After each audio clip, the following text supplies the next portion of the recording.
Welcome to Random Dramatic Readings, where I read a random page dramatically from a textbook.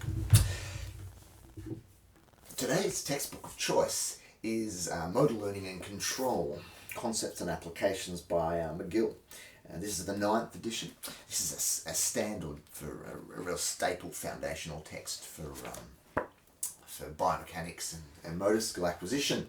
Let's pick a random page. I picked that one. Who knows what page it is? Let's go to page, what are we looking at today? We're on chapter 13, page 289.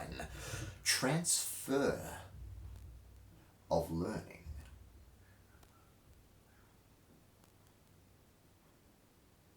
Concept. Transfer of learning from one performance situation to another is an integral part of skill learning and performance.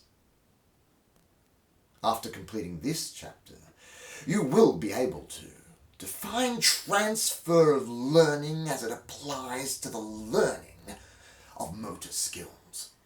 Discuss why transfer of learning is an important concept for motor learning.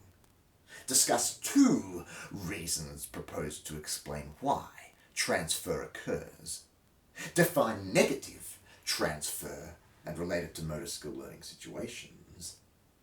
Discuss the difference between symmetric and asymmetric bilateral transfer. Discuss hypotheses that attempt to explain why bilateral transfer occurs. Application. Why do we practice a skill? One reason is to increase our capability of performing the skill in a situation requiring it.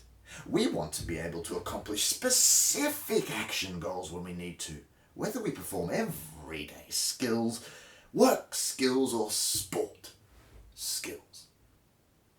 For example, if you were a physical therapist who was working with the gait problems of a stroke patient, you would want that person to be able to walk in environments outside the clinic. The patient should be able to walk at home, in the workplace, at the grocery store, in the mall, etc. Similarly, if you were an athletic trainer, it would be essential for you to prepare the injured athlete that you were rehabilitating to perform his or her sports skills in competition.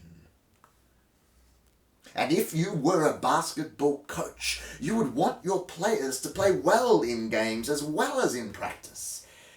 Each of these examples involves the concept of transfer of learning because of the need to transfer learned capabilities in one environment or situation to a different environment or situation.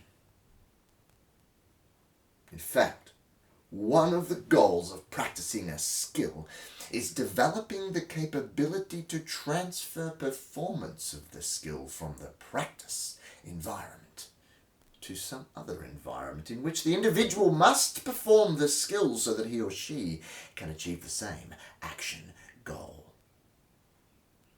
Application problem to solve. Select a motor skill that you perform for recreational or sports purposes. When you began learning this skill, what kinds of practice activities did you experience?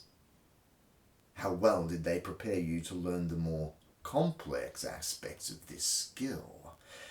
How well did they prepare you to perform this skill in the kinds of situations and contexts in which you eventually had to perform it, such as in competition or in everyday experiences?